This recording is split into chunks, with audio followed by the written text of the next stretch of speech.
My wife and I established pretty early on that we want about 3 or 4 kids. So I told her I would make pregnancy the best time of her life so that I would incentivize her to keep having my babies. And this guy literally sat here and told you guys how he coerced his wife. I use the word coerce loosely because that is coercion. So this man made a video educating men, telling men how to treat their pregnant wives, how to take care of them, what to say, what not to say, and all of that. He kind of said some good stuff about pregnancy, what he has read about pregnancy during childbirth, how to make your wife feel better, and all of that. But then he said some things at the beginning of the video that I feel like a lot of people missed. You guys, let's watch the video together, then I'll see you at the end of the video. my wife and I had this beautiful baby girl 5 weeks ago, and I have some reflections on the pregnancy and labor process from the male perspective that I want to share. This one's probably more for the boomers than anyone else, but please stop commenting on pregnant women's bodies. The amount of times people made inappropriate comments on my wife's body while she was pregnant was insane. People said things like, "You look way bigger than you should be for how far along you are. You look like you're pregnant with twins." I mean, those aren't compliments. I don't know if they sound like compliments to you, but they're not. Sometimes even attempts to compliment come off in a really wrong way. So just stop. Like, it's not your place to comment on someone's body just because it's different now. Second, my wife and I established pretty early on that we want about 3 or 4 kids. So I told her I would make pregnancy the best time of her life so that I would incentivize her to keep having my babies. And I think so far it worked. And all I really did was be reassuring. I stepped out of like my logical, rational male mind and just sat with her, reassured her, listened to her when she had an impulse or she felt a certain way, comforted her when the baby wasn't kicking for a day, took her to the hospital when she needed it. Just whatever she's needing, I was there to provide, whether that's emotional, whether that's a craving late in the day or at night. Just give her whatever they're needing because they're doing the most amazing thing anyone can ever do. I also don't think I was prepared for how drastic of a difference month 9 of the pregnancy is compared to the entirety of the other 8 months. She can't do anything. Like, her feet are swollen. She can't walk for longer than 30 minutes. She just really wasn't feeling up for leaving the house. So prepare yourself for that, especially as someone who's really antsy and like needs to be outside of the house. That was very, very difficult for me. So just mentally prepare yourself for that and have things you can do inside of the house together, whether that's playing video games together, board games, whatever that might be. Prepare for that. We also got to the point of my wife's pregnancy where we had an induction date. She got to full term and the doctor was like, okay, we're going to induce on Monday. So the day after Thanksgiving, her water broke, which I was not prepared for because that was a Friday and on Monday we were going to induce. And we had everything packed, everything was prepped, but like my mind went completely blank and I just didn't know what to do. My wife was like, okay, you need to get the bag, get the car seat, get the keys. I was panicky. So that's going to happen because in that moment, everything becomes real if, in fact, your wife's water does break.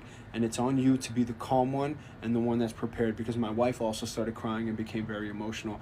And I wasn't as quick to be calm and prepared as I should have been. So be ready for that. And then I know everyone's labor story is very different, so I'm just going to speak from my perspective. But my wife...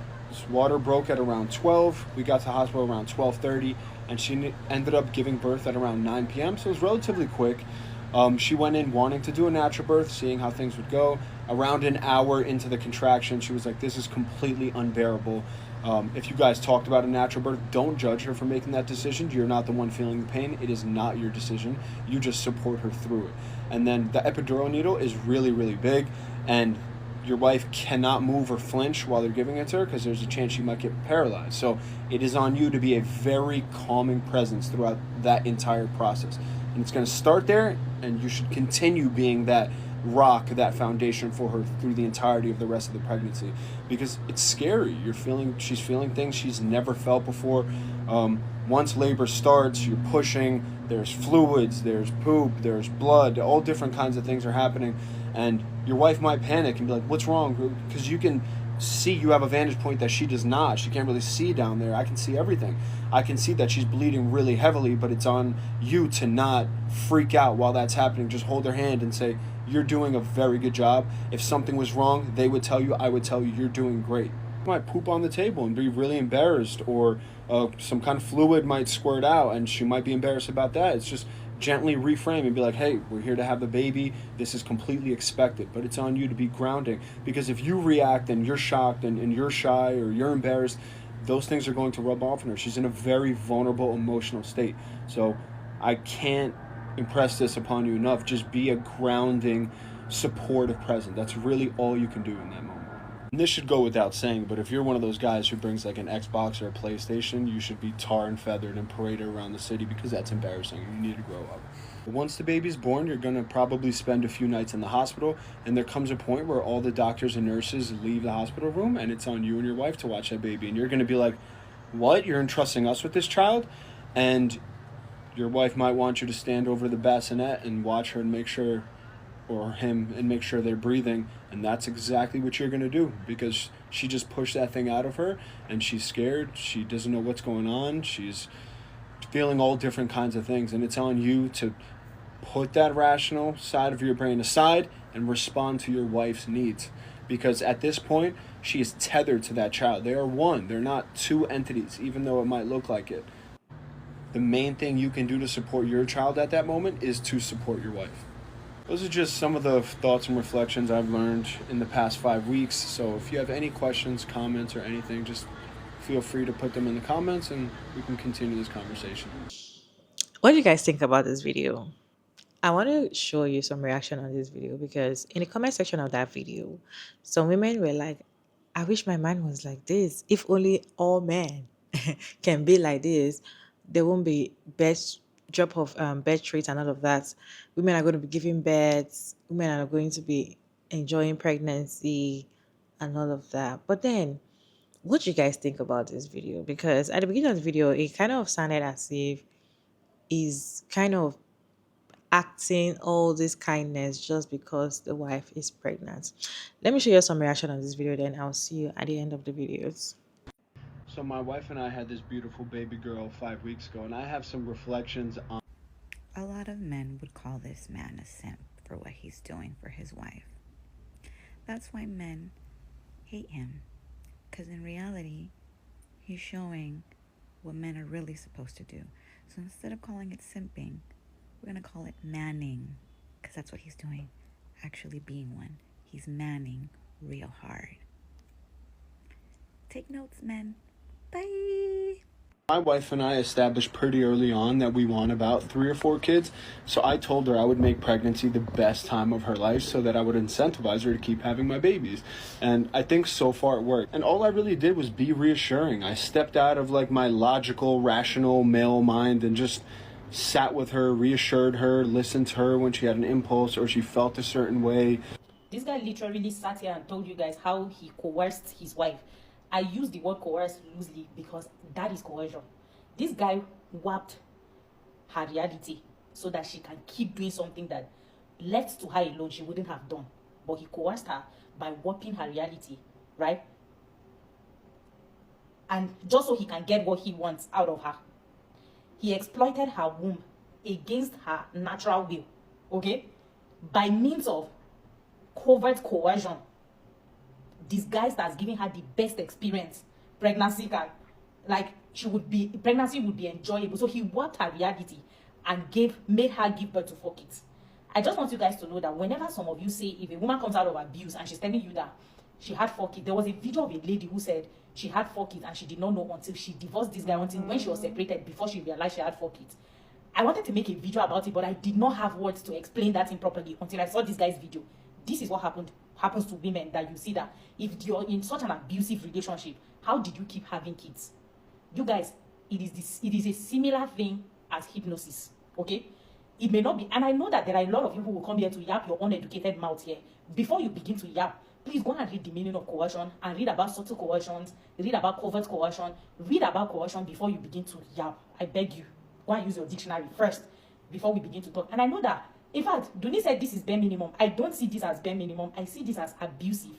I see it as dangerous. This guy did not promise her that he was going to work on himself so that he can be the best husband throughout their marriage. He promised her he would do it during pregnancy so that she would enjoy pregnancy. And because she enjoys it so much, she would keep getting pregnant and keep getting pregnant. Because he even said he incentivized her. Like, this guy did not hide that he's a horrible, shitty person. He did not hide it one bit. He was open about it, and we incentivized her. So by the time she stops, she's no longer pregnant, he will begin to withdraw that affection, that commitment, the whole care, what he's doing, he will withdraw it. Then because she will not start suffering withdrawal syndrome, she will begin to crave it again. Knowing fully well that she has not found, he will do just enough for her to not find a reason to divorce him. She will begin to crave that relationship again. Then she will get pregnant again so that she can receive that, and he got it. After that 4 kids, is your marriage going to end? The raising of the kids, your marriage will continue. You're not going to get that experience again. And she would want to have more kids. And because he is enough, it's enough for him with 4, he will not do it. That relationship is... This is abuse. This is covert abuse. This is coercion. This is not okay. When you hear about somebody thwarting one person's reality, their imagination, what covert abusers or covert narcissists, what they do to keep their victims in that whole wrapped relationship, this is a typical example of it. Mind you, he threw down my wife and I from the beginning for the sake of the audience. That is not true at all. That was totally him. So my wife and I had this beautiful baby girl 5 weeks ago, and I have some reflections on... I'm just going to say this real quick. If there were more men like this, there would be less of a male loneliness epidemic, and we probably wouldn't have a declining birth rate because this guy gets it. I'm not saying y'all got to go out, have babies, whatever. You do you. Live your best life. If you don't want kids, that's fine. But, like, if the world treated pregnancy like this man just said in his video, it would be a lot easier to be pregnant. Hell, if the government treated pregnancy like this man, it would be a lot better. And we would have universal health care. We would have more things for mothers and young mothers, and the fetal mortality, maternal death rate would not be so high as it is. We're supposed to be a first world country. The fact that we have a maternal fetal death rate that's as high as it is, what the actual fuck? That's it. That's the post. Have a good day. My wife and I established pretty early on that we want about 3 or 4 kids, so I told her I would make pregnancy the best time of her life so that I would incentivize her to keep having my babies. And I think so far it worked. And all I really did was be reassuring. I stepped out of like my logical, rational male mind and just sat with her, reassured her, listened to her when she had an impulse or she felt a certain way. Honestly, women in his comment section eating up everything he said, that they just totally missed out on this part. They are all like, oh, I wish I had a man like you, I would have kids. Oh, I wish all of them could be like you. I wish my ex was like you. I wish that they don't see the fact that he's just like any other man. He doesn't talk about her like she's a human being. That is a product review. That is literally a product review. There's so little men on here that actually talk about women, and you know that they see us as human beings. They do things for us because we are human beings that are deserving of that being done, not because of what they can get from us. Him doing all this is his incentive. It's so that he can get his 3 kids. It's so that he can get his 4 kids that he has always wanted. And the fact that he kept saying rational, and he had to keep his rational and logic aside, like, I just need women to stop clapping for the bare minimum. I need us to stop clapping for the bare minimum. I need us to start being like, yeah, that's what you're supposed to do in the comment section. Well, you wanted a child. That's expected of you, not clapping. Because the way you guys are acting shocked that he's done the basic thing, which is to educate himself on the process of pregnancy, of having a baby. Me, I pick up on things like this because I believe that was not a mistake. That was not a mistake. And if you think it's not that deep, that is fine. I didn't say she should leave him. I didn't say anything. I don't think so. I just think he needs to change that image. He thinks he's done something different from other men. He thinks he's done something that should put him aside from other men, but he hasn't. He still needs to see women, not for what he can gain from them, but as they are. And don't let me talk. Sometimes when a woman is being abused, it's very difficult for you to know in some cases because it's not all abuse that is written clearly. You have to actually think deep before you can know that this person is actually abusing, because sometimes it might come as love or probably care. You might think, oh, he loves me so much, that is why he's acting this way. He cares about me so much, that's why he's acting this way. You wouldn't know that he's abusing you. There are some men, right? They already know how they want to use you as baby making machine. So they already have that planned in their brain. So one thing is, once they see that, oh, you're the kind of person that just want to have like two kids or even one, or you don't even really like kids, they talk you on having kids back to back. I've had conversation with a man that his wife had a child back to back, and I was like, why? He said he made her do it. That he made her see reason why they should have those children back to back. So there's a way a man will. I feel like men, they know what they are doing. Once they know what they want, they get you to do it and they coerce you to do it. And you yourself, you're not going to know. Look at him saying that, oh, all of this is going to do this just for her to be comfortable during pregnancy. And when she's no longer pregnant, he withdraw that feeling. Most men do it, and that is it. I've even seen a woman that says she enjoys getting pregnant. She enjoys when she's pregnant. That's the only time she enjoys her marriage. She enjoys only when she's pregnant, because her husband is always there for her. Her husband is always extra caring, extra loving, gives her everything, gives her attention. Immediately she puts to bed, or after she puts her for after a few months, it's back to who he is. When she gets pregnant again, it gives her that attention, it gives her that love, it gives her that, you know, and all of that. This is making those women to keep getting pregnant back to back, back to back. And they are doing it because this man, they know what they are doing. They know that they are withdrawing that attention from you because you're no longer pregnant. They want to make you to get pregnant or to have the amount of children that they want from you. Once you've given them the amount of children that they want.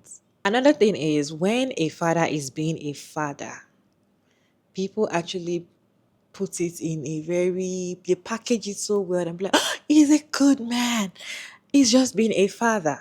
He's just being a father." There are a lot of things you're supposed to do as a father. I saw a woman that was like, oh, when I was pregnant, my husband did this, or when I was sick or something. She was trying to show us how the man usually beats the baby, take care of the children, like he's so good. And I'm like, he's a father. You're not feeling fine.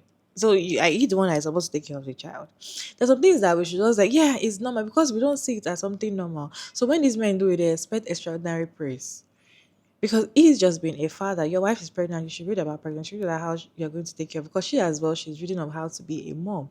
You're also becoming a father as well. You should read on how to become a father, how to be a good father to your child, how to train your child well. How both of you can come together and do this thing very well. But because they kind of leave that motherhood thing or children, rearing children for only mothers, fathers, when they just do one tiny thing, once they just take care of a child for 1 hour, they expect praises. They expect you to give them their accolades. Oh, you're a good father. You're an amazing man.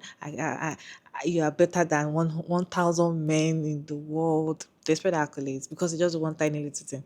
They are doing, or they are even doing normal thing that you do every day, or normal thing you're supposed to do. They expect that extraordinary praise.